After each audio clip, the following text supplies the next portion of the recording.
吉隆坡嘅松子生态楼係馬來西亞重要嘅地標，佢也嘅發展啊，國家嘅國家地圖有超過100萬嘅客人哦。接來做客也別來到馬來西亞，當然會去拜訪客家相關組織。我哋過上會第因嘅採地嘅馬來西亞嘅客家眾生態，希望能看待客家文化嘅傳承。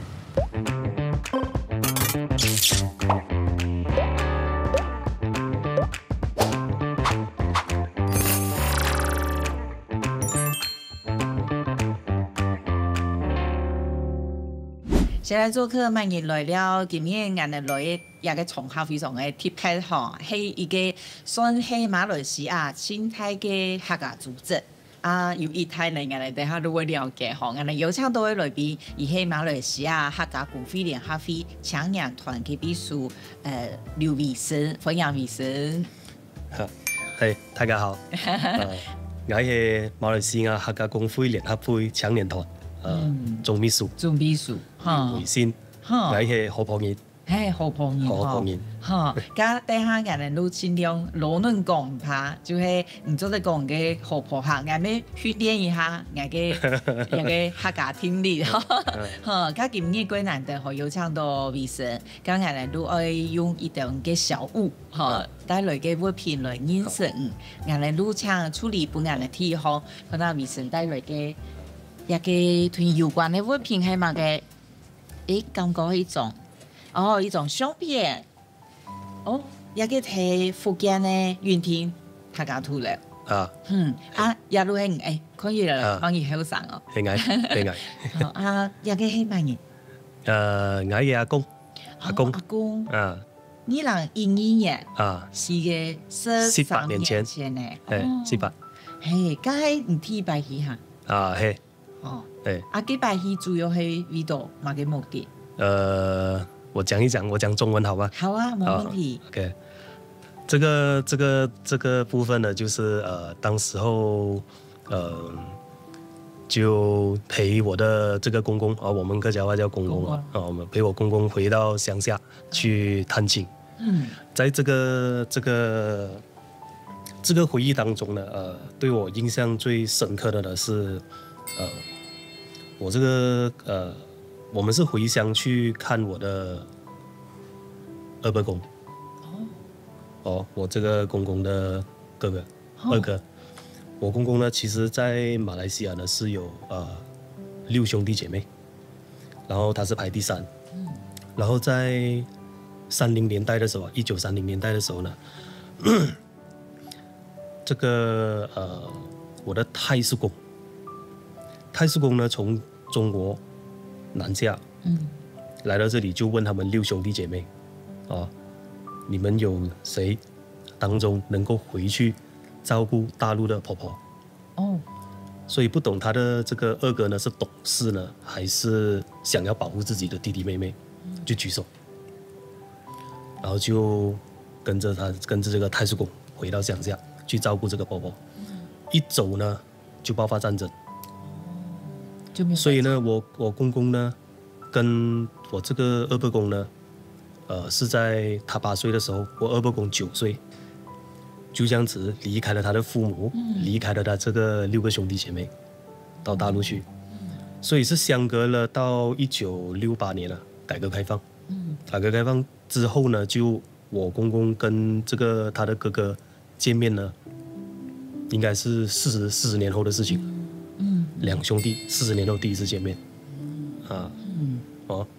我是大概聽我公公跟我講這樣子的故事，我陪他回鄉的時候，他告訴我這些東西，然後到他們第2次見面是70幾歲的時候，70幾歲的時候呢，就是我二伯公他的孩子經濟條件比較好，就帶他們到馬來西亞去探親，來到這裡看他的兄弟姐妹。這一次呢，我陪我公公回去呢是第3次，所以這個第3次回去呢，在我印象中留下最深刻也是最美好的畫面呢，就是我的二伯公。當時是這樣子的，我站在他們的後面，那個馬路呢是車來車往。我就看着一个80几岁的老人家，我二伯公蹲下来为他的弟弟绑鞋带，绑了鞋带之后呢，再牵他的手，好像回到年轻那个时代这样子，哇，过马路，哇，所以我感动的是什么？当他们这么久，相隔这么多年没有见面了，可能他的那蹲下去的时候呢，可能就真的是代表了他过去这一生的愧疚，又或者是这一生对弟弟的爱，或者是没有尽到一个做哥哥的一个责任。绑了鞋带，站起来牵他过马路。当时候是差不多20年前嘛，我是没有相机的。没有相机，也没有那时候那个智能手机也没有那么发达，那也没有这个经济能力去买智能手机，所以这个画面呢是深深的是在我的脑海。所以是不是那一次去之前，其实你对客家也冇乜嘅是的，没有概念，对，是喺第一次讲喺客家你就这样，对，佢说几百戏系咪对你后来会参加这个大马克连？没会其实有影响。回到乡下之后呢，才慢慢的有这个自我意识到，原来我们整个客家的这个文化，整个客家的故事，没想到第一个作品就可以讲那么感人的故事哈。刚才过了看听一方，可能是还有乜嘅故事同人嘅比较是这个是族谱，为什么会拿这个族谱呢？也是跟客家是有关系的。也个黑青走从嘛就是往上更早也个对，这个就是我们更完，就是很完整对，也个黑唔嘛个时间宽度这个呢，它是这样子的。我在这个客家多多少少呢也是有受父亲的影响。我父亲呢加入这个客家工会呢，就是在我出生那一年。对，就40年前。那你很早就知道爸爸有参加？我就是那时候这个对自身的身份认同也没有这么的深，就知道自己是客家人，就知道我父亲是有常常为这个工会在外面跑，然后这个族谱呢，因为我也是比较喜欢研究历史嘛，这个就是我父亲，这个就是我父亲，整个族谱呢就是由他们这几个人编出来的。看到族谱，因为像俺的卢卡，我们家其实就某一种那个族谱。俺的卢卡都冇嗰时候俺都会感觉讲，看到这个族谱好像变，那个人的纵深跟广度都变大了，就会很讲，为个都都可能相流中块路途有关，那你要更扩大，好像又可以更多，你就会对你那个想象会更多，还有俺个历史就会像头头讲俺想到俺的祖先，他只要一个念头，我不要了，我放弃，我可能就不会出现了嗰时候俺感觉这些可能对你能会投入到客家，真的是很有决定性的身份认同吧。就透过这个族谱也了解了多年以来的疑问，就有在想说，小时候会在想说，你也是姓刘，我也是姓刘，为什么我是客家人？就比如说，你是广西人，为什么会这样子呢？其实透过了这个族谱才知道，原来在祖先600-700年前，就他们以前就生的蛮多嘛，有可能是10几个孩子，一些分支呢就去了这个广西，一些分支呢就去了这个广东，然后广西的那个分支呢，他们自己是客家人，但是跟当代融入了当代的文化跟语言之后，一直到现在几百年后，他们这群后代来到马来西亚，就好像我们马来西亚人，虽然我们是华人，我们是客家人，我们出到国外，我们说我们是马来西亚人，就是说他已经甚至忘记了自己是客家人的身份，他就讲说我是广西人。其实这个是一个维度认知的问题。当你有了这个相互之间的关联，对，其实你可以有各种认知。对，所以你可能不懂，我跟你说你是客家人，你不懂，但是我自己知道，这个就是不同维度的认知。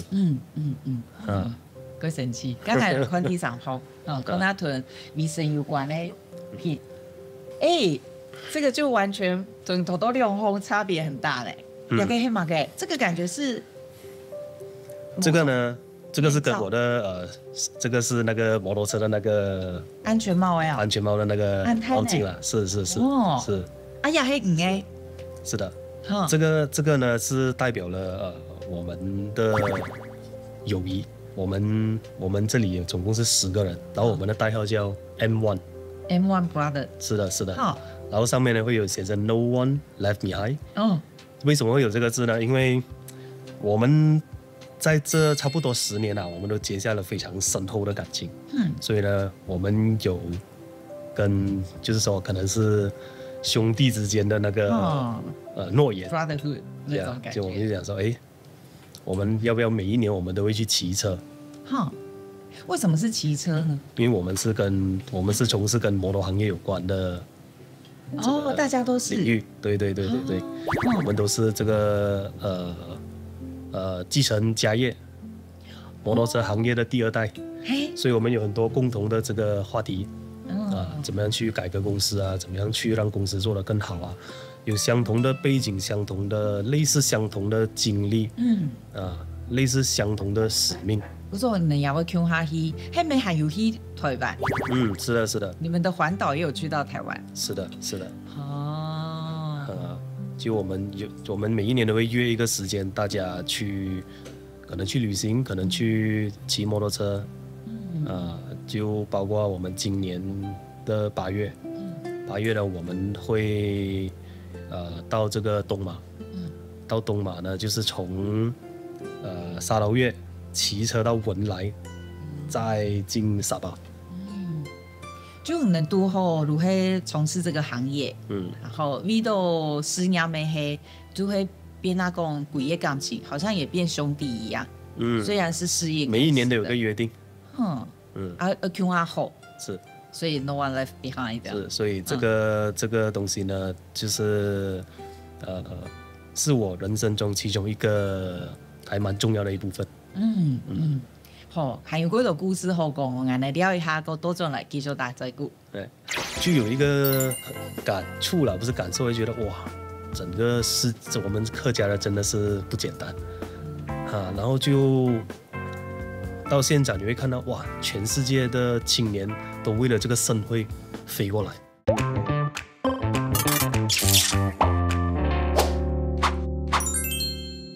下来做客欢迎来了，我们今年来宾是马来西亚客家公会联合会青年团总秘书刘伟生。今家我们也看到一个很精美的，也是本人的礼物，很精美。是的。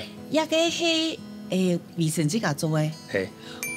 安利会也是嘛个做的。报纸。报纸。一层一层按的勾上去哦。对啊。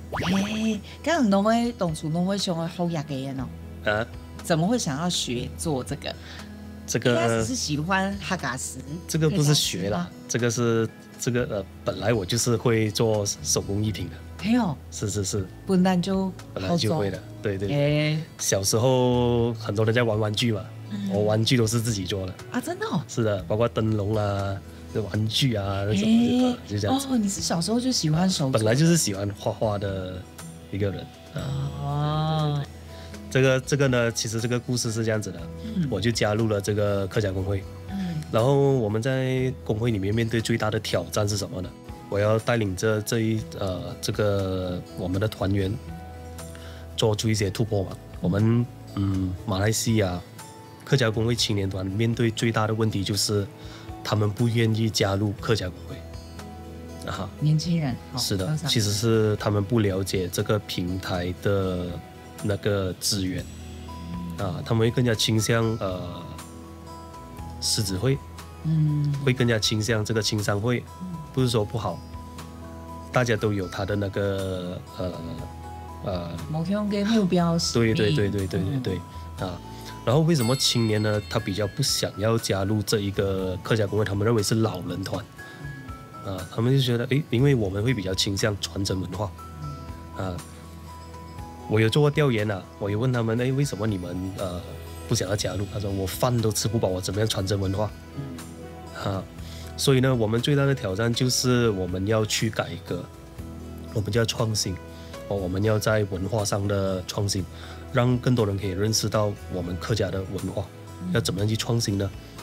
然后我们还要加入一些商业的元素，让他们进到来能够提升自己的那个经济实力，或者是他们的那个生存的条件提升，生活的条件提升不能够说生存就这样子。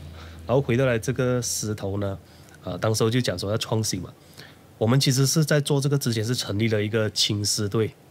客家青狮队，客家青狮队呢，那时候就有在想，过年或者是有什么表演，大街小巷去舞这个狮头呢，你要舞个5年、舞个10年，甚至20年，都未必会有人知道，甚至感兴趣。所以呢，我们讲要创新嘛，那创新就想说，要去哪里找，要怎么创新？那时候就突然间我们有做这个工会的开幕典礼，就那个会庆的时候呢，就想说想要让这个其他属会来到留下一个深刻的印象，然后就想说有什么又可以在这个会庆的同时让我们能够展现一些文化创新的东西。那时候就想说想去淘宝，淘宝里面有很多男狮嘛，小石头去淘宝找遍整个淘宝没有青狮头，然后我的团员问我怎么办，我就说自己做，他们还抱着很疑惑的那个态度看着我，怎么样做？你做一个出来，然后我就开始回去就开始策划要怎么样去做这个石头，它到底要用什么材料，然后应该怎么样呈现全部东西做出来，亲手做了一颗头出来。给大家看，然后再透过理事会通过，石头，我们就开始做这一个东西了。刚刚还试过很多材质哈。对对对。那给听用钩子对对对。一直做实验。一直做。你用过哪个材质？最后决定觉得一开始的构思就是报纸了。因为整个那个什么男士什么石头，他们都是用纸那个特定的纸这样子粘上去嘛，就从这一个基础延伸。刚刚做一斗炸几个50几个就会青岛的石头石头是我说你各位们就是很会去想说，然后呢因为青年团其实主要就是我要想韩国都还有3年吸引越多年轻人想要加入文化嘛，我们文化刚才就有讲到文化，我们要怎样创新，然后把它带出来。而这一个呢，你可以把它当成是一个礼物，去到哪里你都可以去送，然后让大家知道原来我们客家里面还有一个青狮文化。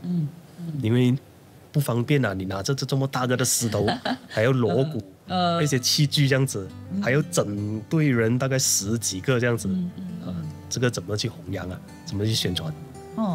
就是我有发通爱弄石也可以，如果有些不方便的地方，你还是可以把这个文化带出去。对啊，就让大家知道，我们有这个石头，我们江沙，我那个地方叫江沙嘛，江沙客家工会，也有一个狮团。江沙路还有个那个属团。是的，这个就是我父亲了。这个是我父亲。然后这2位是前任会长，这个是我们的名誉会长。这个也是我们的名誉会长。这个也是姓刘刘文清会长，这个就是陈友平会长，然后这个就是我爸爸是现任会长。对，2024成立呗。对，去年成立。我们是第39届理事，就1938年成立到今天第39届。马來西亞嘅一個因為人頭都講，馬來西亞客家公會聯合會就是青台的底下的屬會，你頭講有86個。對，86。馬來西亞客家公會聯合會，對，旗下有86個屬會。哇，很驚人呢！這個會員應該算不出來哈，唔知有多少呢哈？沒有去做。故说对你来讲，就是强年团嘅主旨其实很清楚，就是帮业度有上嘅业来过好。每个机构有自己的要履行的那个使命啊。舞会可能就带领我们的那个方向。妇女组就在这个真的是客家美食，或者是在这个就比如说最近我们的这个妇女组有在举办那个母亲节的那个写作的比赛就会有这样子的类似这样子比较偏向母亲的那种责任那种这样子的领域啊。然后我们青年团呢，就是主要是创新，然后怎么样让他们去合作，然后再共赢，在这个平台上能够找到这个既可以传承文化，又可以让自己的事业或者是经济实力提升的一个平台。像我入边看到都係當然會看非常多嘅發通啊，像有一啲有啲相片係2023客家青年發展大會，就能都會拍一的就盡量好吞大家點樣去了。對，這個是世界客家懇親大會啦。但是這個是在贛州，在大陸贛州那邊，然後就會集結了全世界的客家青年。在現場就探討整個世界的大局勢在這個時候我們怎樣在這個世界的大局勢能夠分一杯羹怎樣去搭上這一個車去往前走這樣子。哥哥他如果讀到世界各國的客家人，對的青年，世界客家青年，對。那時候有什麼很特別的感受嗎？配的國家，因為就有一個感觸啦，不是感受，會覺得哇，整個我們客家人真的是不簡單然後就到現場你會看到哇，全世界的青年都為了這個盛會飛過來，我們怎樣去做資源整合怎麼樣去結合可能他們的一些已經正在走的那個方向我們怎樣去融合人入班難得來到大馬可憐當然會唱米線帶人哋昂對下呢如果來可以喺入邊的環境加個多種來繼續打嘴鼓。我們華人都是重視這個教育吧，也很重視我們的這個文化傳承。其實不只是客家人全馬的華人都在為這一個領域，這個教育領域，甚至維護整個華社而打拼。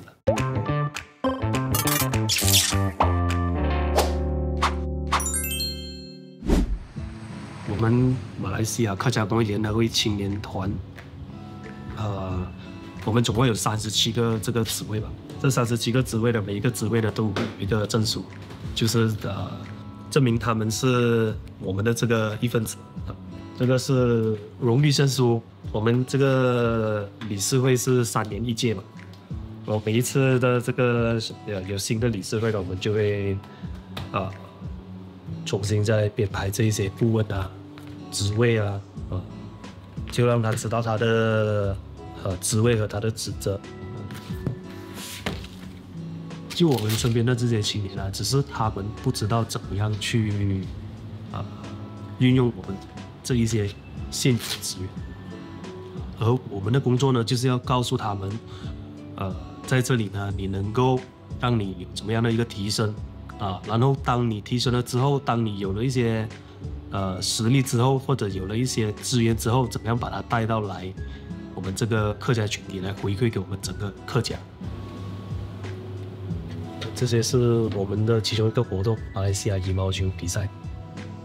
我們這個客聯青舉辦的每一屆都會有的全國的一個羽毛球比賽。如果是從這個我們的這個未來的這個方向呢，一般都會在這個怎麼做這個資源整合這個是對我們來說是非常重要的因為大家都知道青年團要招這個人進來呢是比較沒有那麼容易的，所以在這個部分呢，我們需要下一些功夫。我们现在呢要去拜访我们的这个大马克联会的总秘书长肖志国乡长。秘书长，哎，你好，欢迎来到我们大马克联会会所。我们这一个的会所其实是由我们的前任首相前几届的首相马哈迪开幕的其实在客属在所有的那个地属那个会馆里面，我们客家工会的那个会所是很光荣的，因为是由我们的前任首相开幕的。在你们青年团应该要多多跟我们的前辈学习，是，然后希望将来你们也是我们未来的接班人呐。是的，希望你在不久的将来可以把青年团带领得更好。我对我自己呢，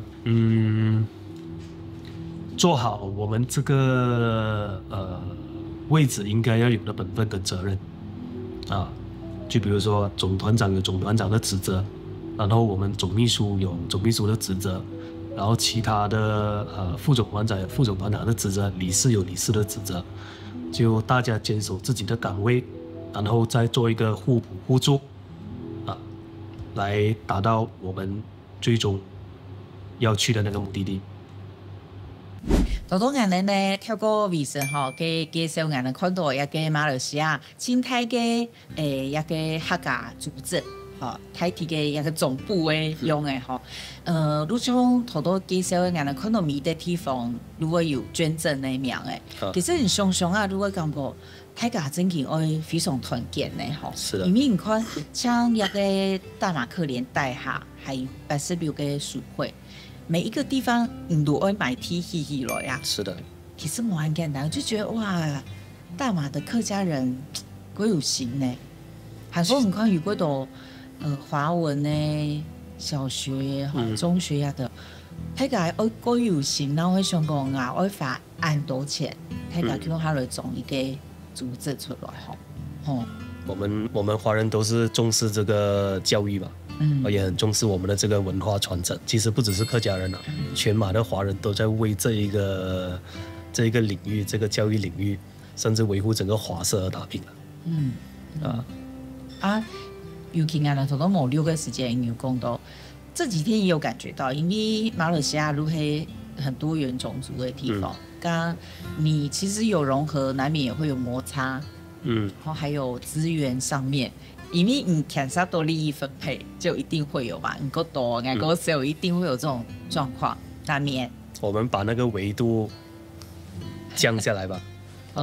如果就是不要说到国家层面的话，我们把维度降下来。比如说，我们一个人到海外，全部都是一些老外或者是非洲哪里来的。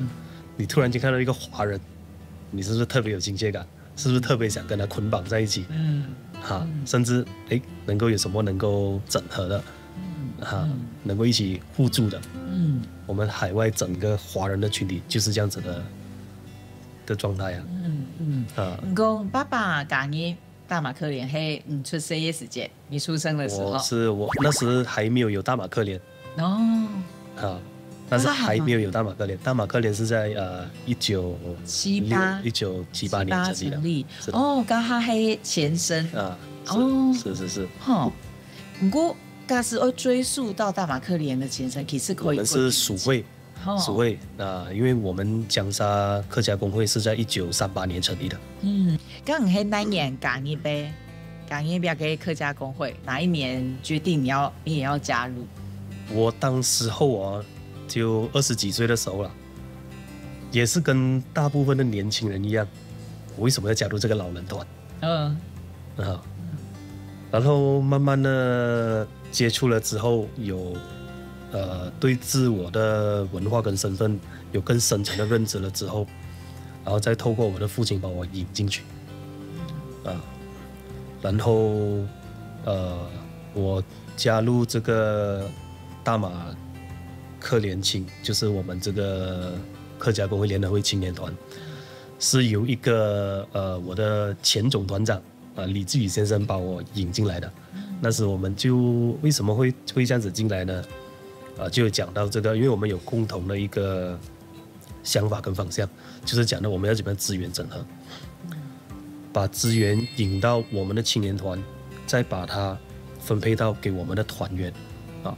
不管你是做生意的，不管你是在打工的，还是什么的，想要创业的，就有这样的资源可以引进给他们，我们一起去整合，然后共赢，是这样子的想法。然后就想说，我们这边有一个更大的平台，他就把我引进来这里。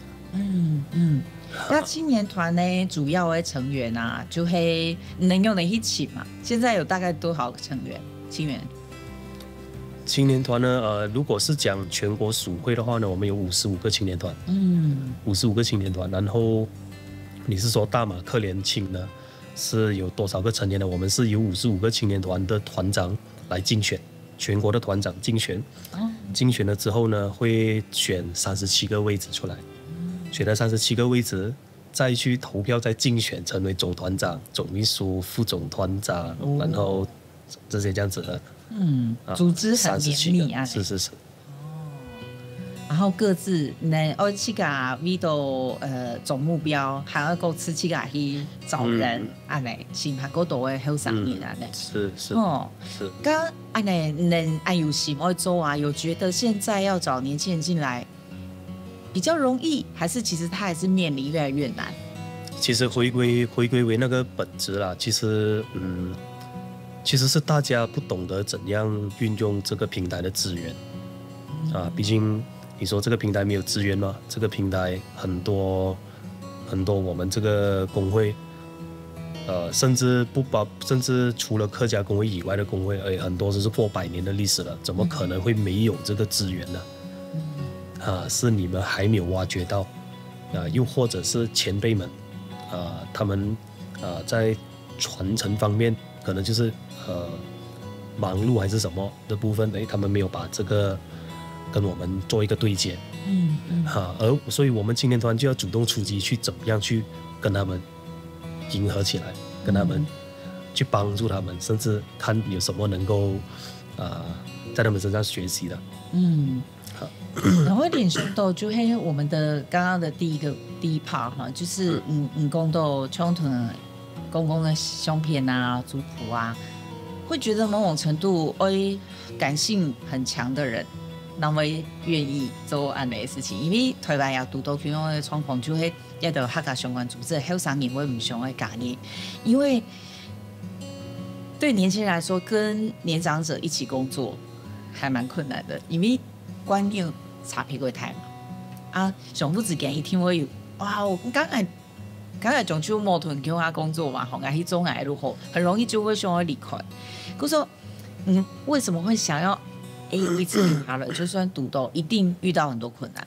其实很多人看不到的一个东西比如说，我们这些叫做志愿者和社会工作者嘛，你看你从什么样的角度去看待这个事情？对我来说呢，就比如说我能够跟前辈们坐在同一个办公室里面，虽然我们不是谈着这个跟事业上有关的事情，但是你可以在这一个这个环境里面，这个平台里面，你可以跟不同的前辈在学习，他们的一言一语，他们的甚至他们的坐姿，他们的呼吸，他们的谈吐，你都可以从这一个这样的情况下来分析，他为什么在这个当下这一个时刻，他会要这样子，他会讲出这一句话，甚至他跟你在私下在沟通的时候，他讲的这个话题，甚至前辈跟前辈在讲的话题，你在旁边听，原来整个趋势在讲着这一个东西，这个是很多人看不到的东西，而且其实很多前辈们他们都是资深的这个企业家，对。你是一个资深的企业家，我就说一个大公司你要从你如果是打工，打拼到跟高层见面，你要用多少年的时间对吧？这个是很多青年看不到的。但是你在同一个时间能够在座跟这么多优秀的企业家、生意人或者是专业人士来供事。虽然供的不是刚才讲的不是生意的东西，来供的一个是可能是文化传承的事情，但是从中能不能够学到东西，取决于个人。是很多人看不到的。你刚刚学不到，你就会学不到。对，你要跟一个，比如说你要用20年接触到高层，你要跟10个呢，你是不是要用200年呢？但是你同一个时间就能够接触这么多的前辈，他虽然不会告诉你说，哎，钱要这样子赚的，这个鱼要这样子钓的，不是，但是你在旁边看他钓鱼啊，他钓鱼的这个过程，你在旁边观察，你会进步很快，你会进步很快，你整个格局会打开，你会看到，哎，原来这么优秀的人，他们在这个时刻是做着这样的事情，讲着这样子的话，呼吸的频率是这样子的，难怪就会，哎。安尼人没抢我哦，其实伊个钱哦，是很聪明的哦。咁等一下呢，我哋要同医生傾下來說，而家我對於鐵皮英語嘅料理，我哋等下我多陣啦。因為你每天接觸不同的人啊，不同的刺激，所以你在事業上或者是某一些事情的處理上遇到瓶頸的時候呢，你很快就會透過你在外面的一些想法，接觸不同的人，而馬上找到解決方案。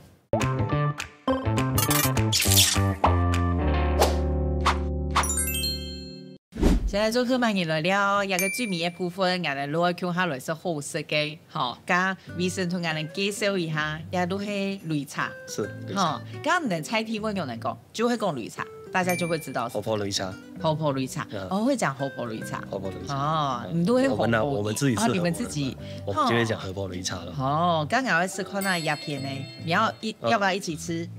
好。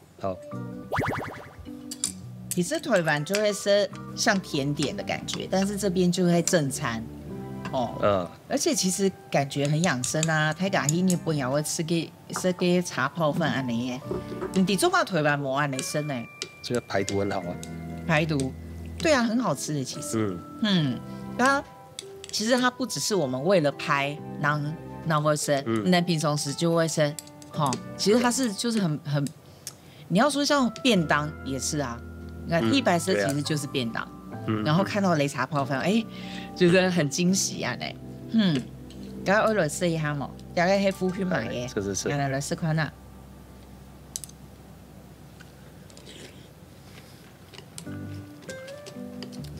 真的就覺得很健康哎，滿口蔬菜，還有堅果類，還有豆類，就會貴香紅哎，然後。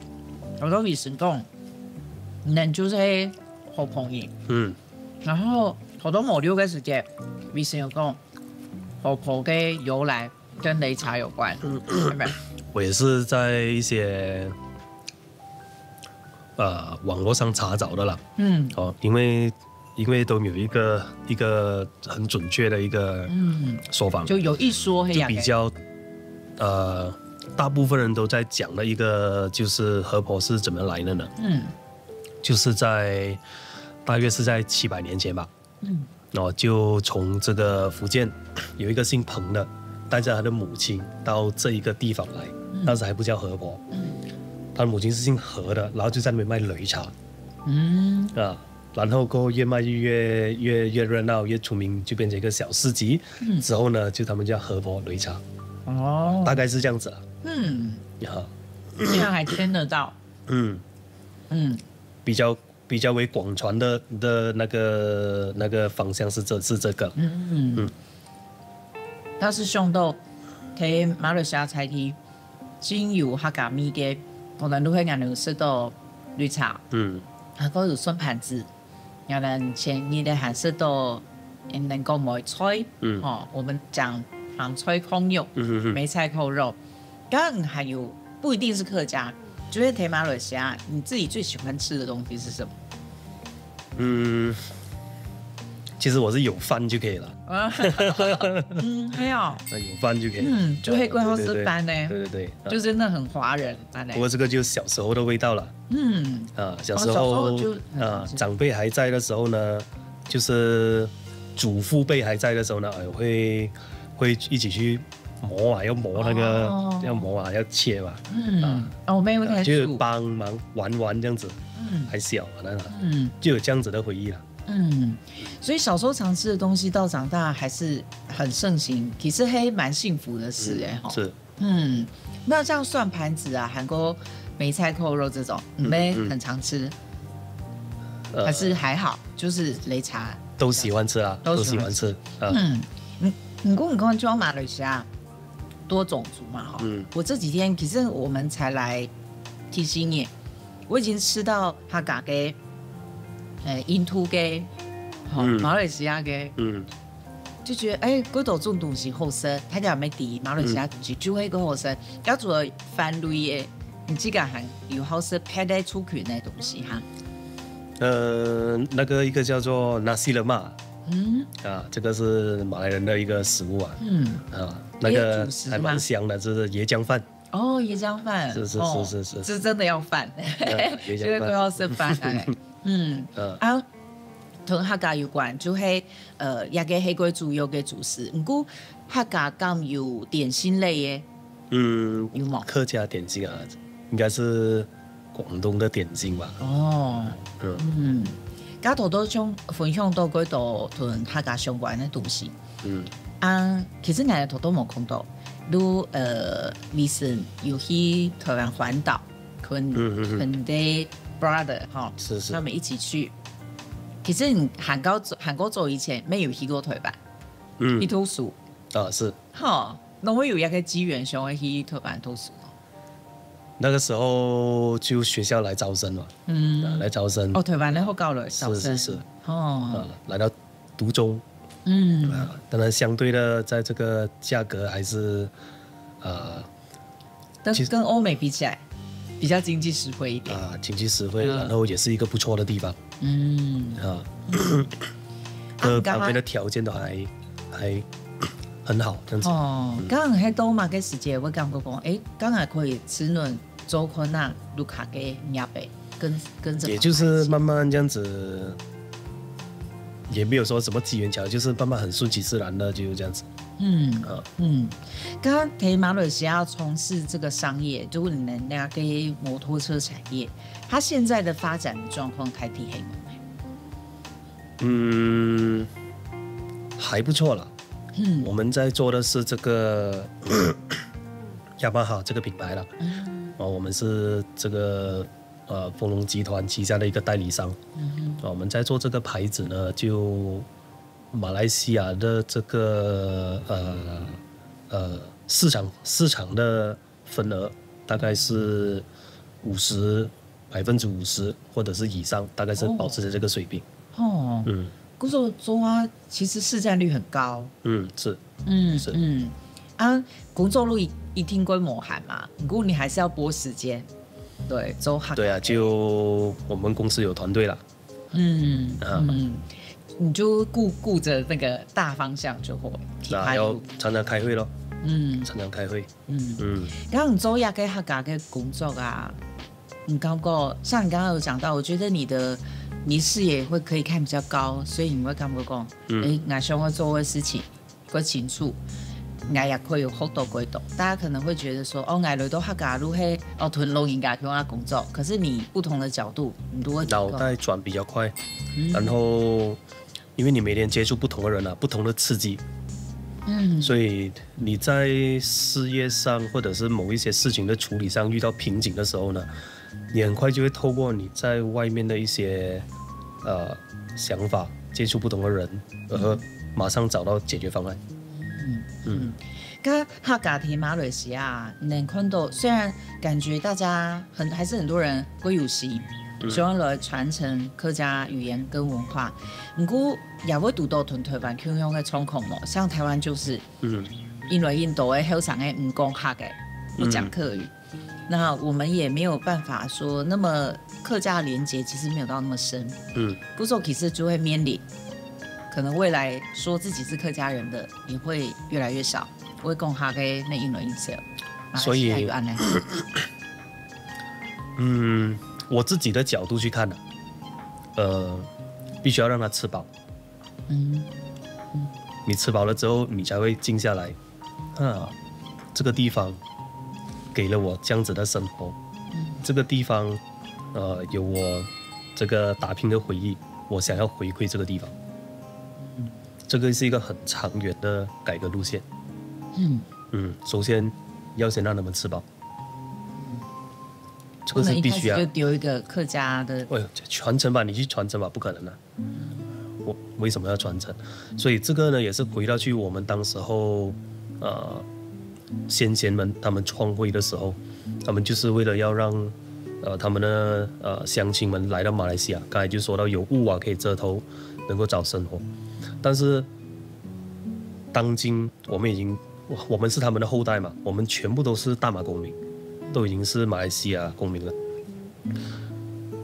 了。其实那个方向是没有变的。为什么这样子说呢？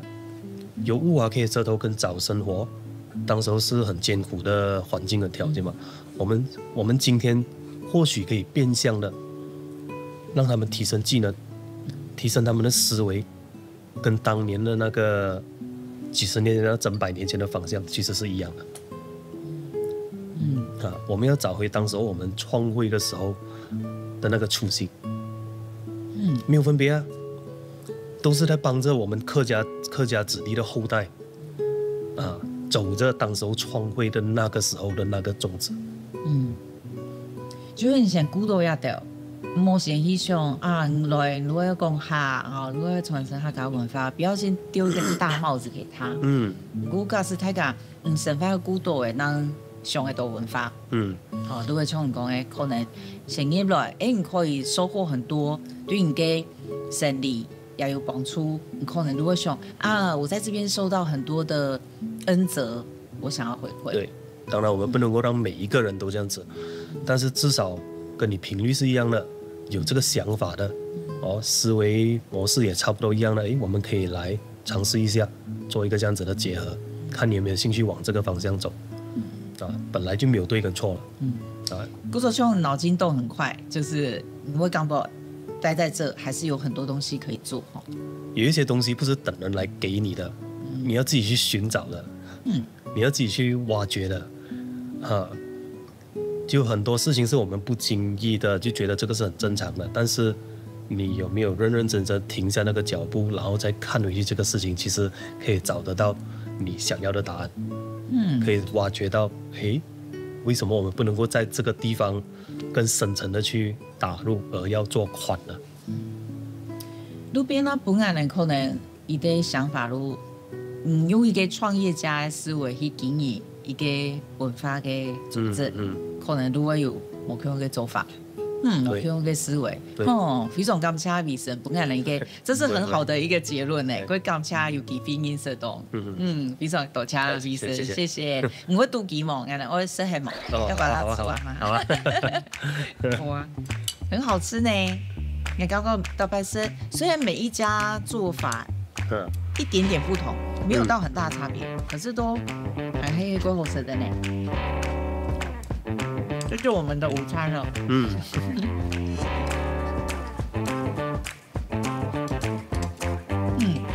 你的想法蛮那个的哈，真的就是很创业的想法来经营客家，蛮好的，就会有很多不同的做法。